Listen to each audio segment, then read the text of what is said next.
आरोग्य का मॉडर्न युग इस कार्यक्रम में मैं संपदा फिर एक बार आप सभी का तहे दिल से स्वागत करती हूँ।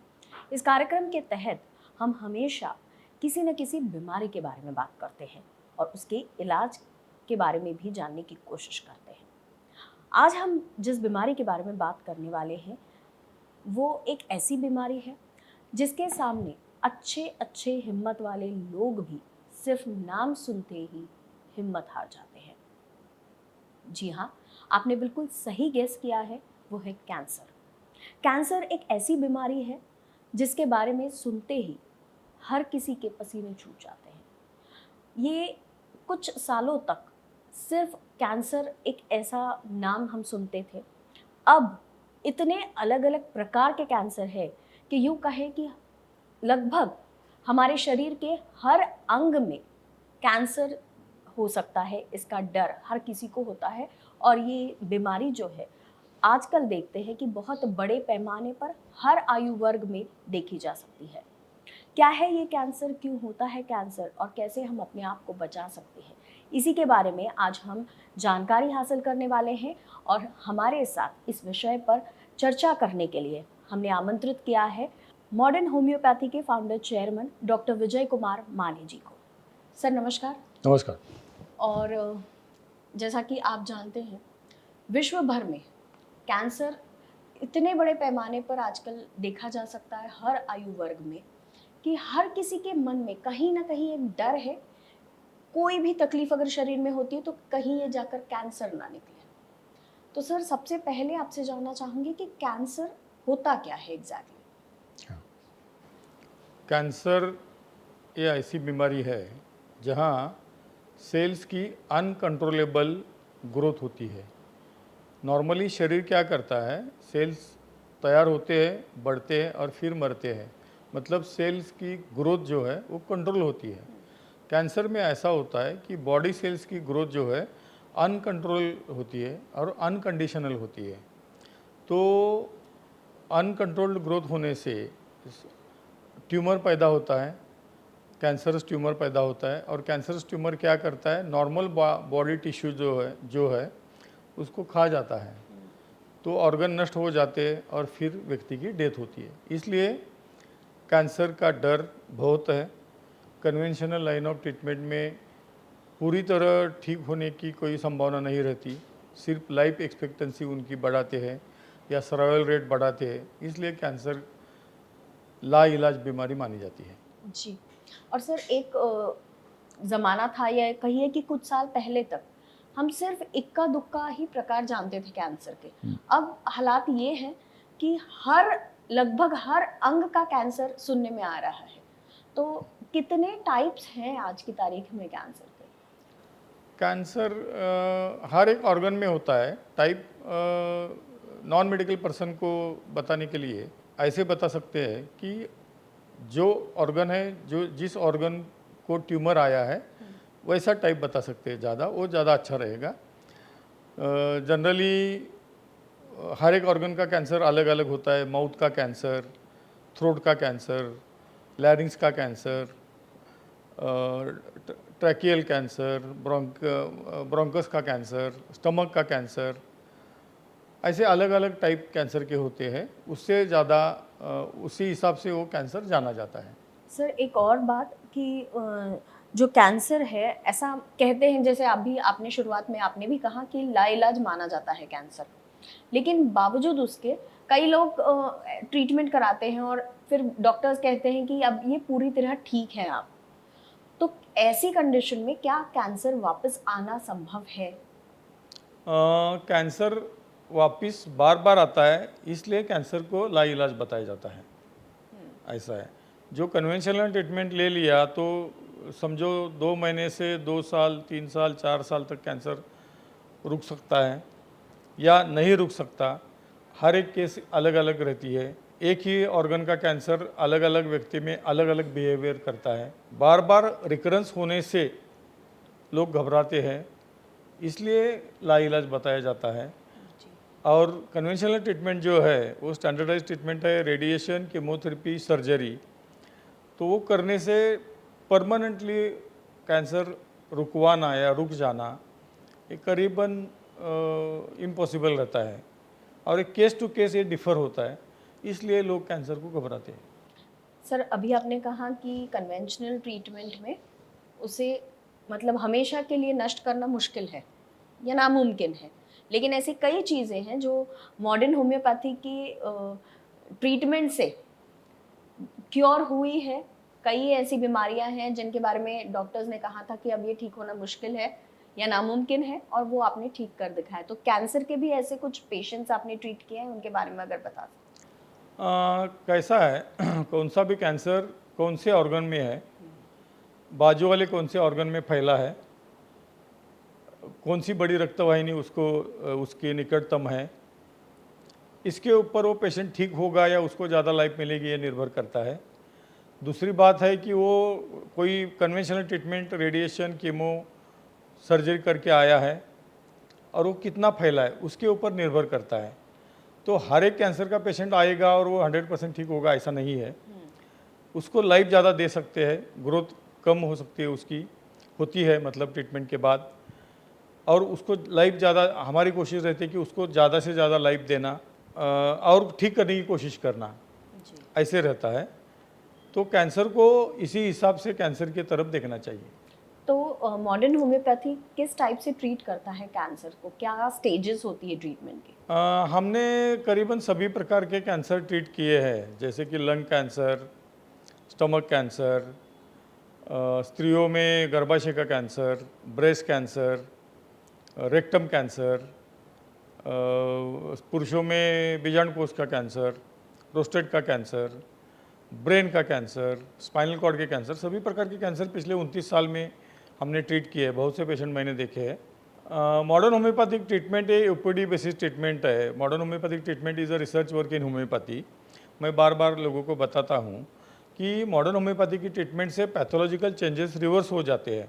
कैंसर में भी वही होता है कि हमारी ट्रीटमेंट से पैथोलॉजी रिवर्स करने की हम कोशिश करते हैं। कैंसर की रोकथाम करना, उसका स्पीड कम करना, पेशेंट को ज़्यादा से ज़्यादा लाइफ देना, ये हमारे पास टारगेट होता है। हमें कोई ऐसा ये नहीं है कि पर्टिकुलर कैंसर हम ट्रीट कर सकते हैं या ट्रीट नहीं कर सकते, ऐसा कुछ भी नहीं है। जो कुछ सामने हमारे आया हम उसको ट्रीट करते हैं, ट्रीट करने की कोशिश करते हैं, उनको ज़्यादा लाइफ देने की कोशिश करते हैं। होम्योपैथिक ट्रीटमेंट ये ओपीडी बेसिस ट्रीटमेंट है, उसमें केमोथेरेपी, कन्वेंशनल ट्रीटमेंट जैसा कुछ नहीं है। केमोथेरेपी, रेडिएशन और सर्जरी ये कन्वेंशनल ट्रीटमेंट का पार्ट है, मॉडर्न होम्योपैथी का नहीं है। हमारी ट्रीटमेंट ये जो दवाई होती है ये मुंह से लेने की दवाई होती है, most of the time liquid form की दवाई होती है, वो घर में रहकर पेशेंट ले सकता है, उसको हॉस्पिटलाइजेशन करने की ज़रूरत नहीं पड़ती। यानी पेशेंट को हम कह सकते हैं कि तकलीफ भी बहुत कम होती होगी, क्योंकि जैसे रेडिएशन है या कीमो है, इसके साइड इफ़ेक्ट्स भी होते हैं और पेशेंट को तकलीफ़ें भी होती है। तो आपने कहा ये सारी चीज़ें आपके ट्रीटमेंट में होती ही नहीं है। कन्वेंशनल ट्रीटमेंट में समझो केमोथेरेपी लिया या लेते हैं पेशेंट, उनको लोगों को वही ज़्यादा मालूम है। क्या होता है, एक Newton's third law of motion है कि दीवार के ऊपर आपने बॉल फेंका तो उतने ही ज़ोर से वो वापस आता है, एक्शन एंड रिएक्शन बोलते हैं उसको। जी। तो उसकी वजह से जितने स्ट्रांग केमोथेरेपी आप दे दोगे, रेडिएशन जितने ज़्यादा दे दोगे, उतने जल्दी वो बीमारी फिर आने वाली है।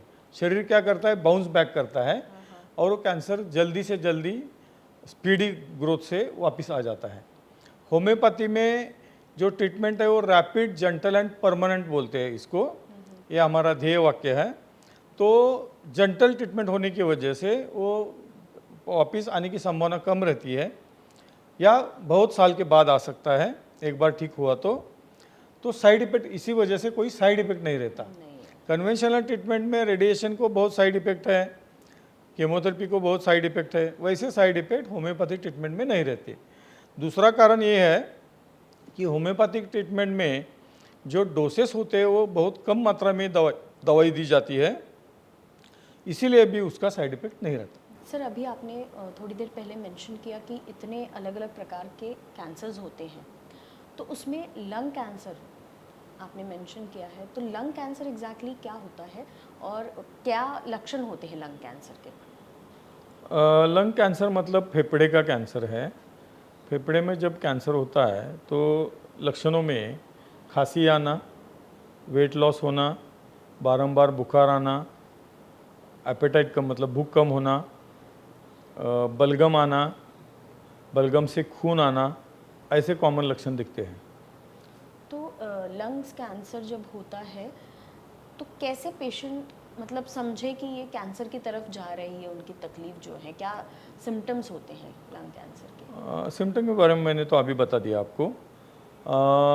उसका डायग्नोसिस करने के लिए chest x ray primarily, CT scan of chest या एमआरआई ऑफ चेस्ट करते हैं।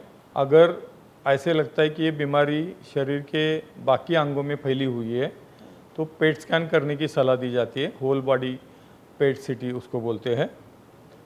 बलगम की टेस्ट कुछ बार करते हैं, ये टीबी है या कैंसर है देखने के लिए। कुछ टीबी के टेस्ट कर सकते हैं। दूसरी बात, अगर लगता है कि ये लंग का कैंसर प्राइमरी है या सेकेंडरी है वो देखने के लिए जैसे पेट सीटी का बोला कि पेट सीटी स्कैन कर सकते हैं। और कुछ बार एब्डोमिनल सोनोग्राफी करने की सलाह दे सकते हैं या CT scan abdomen and pelvis करने की सलाह दे सकते हैं। फिर लंग में ट्यूमर प्राइमरी है ऐसी आशंका आती है तो लंग की बायोप्सी या ट्यूमर की बायोप्सी करने की सलाह दी जाती है। इसी से ये कैंसर का डायग्नोसिस होता है। सर कुछ कारणों के बारे में आप बता सकते हैं कि क्यों लंग कैंसर होता होगा? लंग कैंसर ये बहुत कॉमन है पूरे वर्ल्ड में। 16 मेल के बाद एक को 16 मेल्स अगर है तो उसमें एक को लंग कैंसर होने की संभावना रहती है और 17 फीमेल्स में एक को लंग कैंसर होने की संभावना रहती है। लंग कैंसर का मोस्ट कॉमन कॉज जो है, कारण जो है वो स्मोकिंग है। दूसरा है टोबैको च्यूइंग। तीसरा पोल्यूशन कह सकते हो आप। पोल्यूशन की वजह से जो वाहनों का धुआं है वो भी एक उसका कारण हो सकता है। सर स्मोकिंग की बात आपने की तो स्मोकिंग में पैसिव स्मोकिंग भी इक्वली इंजोरियस है ऐसा माना जाता है? हाँ, अगर आपका कंपेनियन ऑलवेज मतलब हैबिचुअल स्मोकर है या चेन स्मोकर है, उसके साथ जो बैठने वाले लोग रहते हैं मेल या फीमेल, उनको भी पैसिव स्मोकिंग की वजह से कैंसर होने की संभावना रहती है। ऐसे पेशेंट मैंने देखे हैं। सर अभी आपने बताया कि पैसिव स्मोकर भी अगर आप हैं तो भी लंग कैंसर के चांसेस हैं। तो अब ऐसा है सर कि स्मोकिंग आप अपने आसपास जो अपने क्लोज हैं उनसे बोल सकते हैं कि रोके, लेकिन बाकियों को तो नहीं बोल सकते। हम बाहर जाते हैं, पोल्यूशन है, ये सारी चीज़ें हैं। तो अपने आप को हम कैसे प्रिवेंट कर सकते हैं या कोशिश कर सकते हैं प्रिवेंट करने की, लंग कैंसर ना हो इसलिए? सबसे महत्वपूर्ण जो कारण है, पॉजिटिव फैक्टर है, वो स्मोकिंग है। तो मैं लोगों को सलाह देना चाहता हूँ कि स्मोकिंग से दूर रहे। स्मोकिंग अच्छी बात नहीं है। टोबैको स्मोक हो या दूसरा कोई वीड जैसा और स्मोक हो, उससे दूर रहना चाहिए। दूसरी बात, पोल्यूशन से दूर रहना चाहिए। ऐसे कुछ व्यवसाय है जो करने वाले लोगों में लंग कैंसर दिखता है, जैसे कि सिलिकोसिस नाम का एक है, जो लोग बालू के साथ काम करते हैं, या न्यूमोकोनियासिस नामक एक बीमारी है, जो लोग जो कोल होता है, कोल में या कोल टार में काम करते हैं, उनको भी लंग कैंसर होने की संभावना रहती है। तो उन्होंने ये प्रोफेशनल हैज़ार्ड है, तो प्रिवेंट करने के लिए मास्क या प्रिवेंटिव मेजर से उसका यूज़ करना चाहिए या वैसा काम नहीं करना चाहिए। जो अभी वाहनों का धूल जो है, धुआं, तो धुआं से बचने के लिए जैसे कि ट्रैफिक पुलिस है जो हमेशा एक्सपोज होते हैं धुएं को, तो उन्होंने मास्क पहनना चाहिए। ऐसी कोशिशें करनी चाहिए कि जिसके कारण आप लंग कैंसर जैसी गंभीर बीमारी को प्रिवेंट कर सकते हो। सर अगर ट्रीटमेंट की बात की जाए तो किस तरह से लंग कैंसर को ट्रीट किया जाता है? क्या स्टेजेस होते हैं lung cancer? Lung cancer primary 2-3 भागों में डिवाइड किया जाता है। एक non small cell cancer, small cell cancer और तीसरा मेसोथेलियोमा। ये 3 कैंसर लंग के कॉमन कैंसर है। उसके लिए ट्रीटमेंट, कन्वेंशनल ट्रीटमेंट में केमोथेरेपी रहती है, कैंसर के टाइप के ऊपर वो डिपेंड रहती है। कुछ बार अगर बड़ा ट्यूमर हो, कीमो से कंट्रोल नहीं आता तो रेडिएशन की सलाह दे सकते हैं, या समझो ट्यूमर केमो के बाद निकाल सकते हो, सर्जरी कर सकते हो, ऐसा कन्वेंशनल लोगों को, डॉक्टरों को लगता है तो सर्जरी की भी सलाह दी जाती है। कन्वेंशनल ट्रीटमेंट से मैंने जो देखा पिछले 29 सालों में, कुछ ज़्यादा देर तक वो रोकथाम नहीं होती। बहुत से पेशेंट में 2 महीने से 2 साल तक वो फिर वापस आने की संभावना रहती है, रिकरेंस की संभावना रहती है। Apart from this, modern homeopathy के पास जो ट्रीटमेंट है वो ओपीडी बेसिस ट्रीटमेंट है। घर में रहकर पेशेंट दवा ले सकता है। जनरली इम्प्रूवमेंट पहले महीने से दिखती है। अभी मैं एक पेशेंट के बारे में बता सकता हूँ। अभी एक भालेराव करके पेशेंट है अहमदनगर के, तो हमारे पास 2-3 महीने पहले आए हो। उनका वेट लॉस हुआ था, बलगम से खून आ रहा था और कंटिन्यूस खांसी थी। उनको लंग में कैंसर है ऐसा सीटी स्कैन और पेट स्कैन करने के बाद पता चला। एब्डोमेन में भी वो कुछ लिम्फ नोड्स इन्वॉल्व है। तो ट्रीटमेंट शुरू करने के तुरंत पहले 15 दिन में ही उनकी खांसी कम हो गई। जो खाना कम जा रहा था वो खाना खाने शुरू हो गए, उनका वेट गेन होने लगा। अभी 2-3 महीने के बाद उनकी खांसी पूरी तरह थम गई है। एपेटाइट बढ़ा है, वेट बढ़ा है, बारंबार जो फीवर आता था वो चला गया है। तो जनरली इम्प्रूवमेंट पहले दूसरे महीने में ही दिखती है। जो पेशेंट केमोथेरेपी या रेडिएशन लेके आता है उनमें इम्प्रूवमेंट दिखने में शायद एक आध महीना ज़्यादा लग सकता है, लेकिन उनमें भी इम्प्रूवमेंट दिखती है। ऐसे केसेस मैंने पहले भी ट्रीट किए हुए हैं। तो ऐसे केसेस में अगर बीमारी बड़े पैमाने पे है तो हम वो पेशेंट को ज़्यादा लाइफ दे सकते हैं। तात्याराम धनाजी भालेराव, उम्र 70 साल, अहमदनगर के रहिवासी, फेफड़ों के कैंसर से पीड़ित थे। उन्हें अक्सर सांस लेने में दिक्कत, भूख न लगना और वजन कम होने जैसी तकलीफें हो रही थी। नमस्ते, मेरा नाम तात्याराम धनाजी भालेराव है और मैं अहमदनगर से हूँ। जनवरी 2024 के आखिर में मुझे सांस लेने में दिक्कत होने लगी, खासकर चलते समय और नहाते समय। इसके बाद मैं अहमदनगर के एक अस्पताल में दिखाने गया, जहां डॉक्टरों ने मेरे सभी टेस्ट करवाए और मुझे एडमिट होने की सलाह दी। 1 फरवरी से 7 फरवरी तक मैं अस्पताल में एडमिट रहा, जहां डॉक्टरों को मेरी छाती से 5 लीटर पानी निकालना पड़ा। डिस्चार्ज के बाद जब मैं फिर से चेकअप के लिए गया, तो डॉक्टरों ने बताया कि मेरी छाती में पानी निकालने के लिए एक नली डाली गई है, जिसे मुझे हमेशा रखना होगा। 17 फरवरी 2024 को पीईटी स्कैन में पता चला कि पिताजी के दाएं फेफड़े में ट्यूमर है, जिसकी वजह से फेफड़ों में पानी भर रहा था। डॉक्टरों ने कहा कि ये पानी बार बार भरता रहेगा और इसीलिए उन्हें आईसीडी ट्यूब हमेशा रखनी होगी या फिर कीमोथेरेपी और रेडियोथेरेपी लेनी पड़ेगी। मुझे पहले से कीमोथेरेपी और रेडिएशन के साइड इफेक्ट्स के बारे में जानकारी थी। मैं मॉडर्न होम्योपैथी के डॉक्टर विजय कुमार माने सर को 17-18 साल से जानता हूँ। तब मैंने सोचा कि डॉक्टर विजय कुमार माने सर से सलाह लूँ। मैंने उन्हें सारी जानकारी दी और पिताजी की तकलीफ के बारे में बताया। उन्होंने मुझे भरोसा दिलाया कि मॉडर्न होम्योपैथी में इस पर पूरा उपचार है और मेरे पिताजी ठीक हो सकते हैं। 19 फरवरी 2024 को मैं मेरे पिताजी को लेकर मॉडर्न होम्योपैथी में गया। मैंने सारे रिपोर्ट्स दिखाए और उनके मार्गदर्शन से हमने उपचार शुरू किया। उपचार शुरू होने के 3 महीने बाद जब हम फॉलोअप के लिए गए तो ट्यूमर का आकार 9.5 सेंटीमीटर से घटकर 5 से 5.11 सेंटीमीटर हो गया था। हमने फिर 3 महीनों तक उपचार जारी रखे। आज 17 मई 2024 है और उपचार के 6 महीने पूरे हो गए हैं और अब वह गांठ 3.25 मिलीमीटर इतनी रह गई है। मेरे बेटे ने डॉक्टर विजय कुमार माने सर से सलाह ली और उनके पास जाकर उपचार शुरू किया। अब तक उपचार शुरू करके 6 महीने हो गए हैं और मेरी तबीयत में काफी सुधार हुआ है।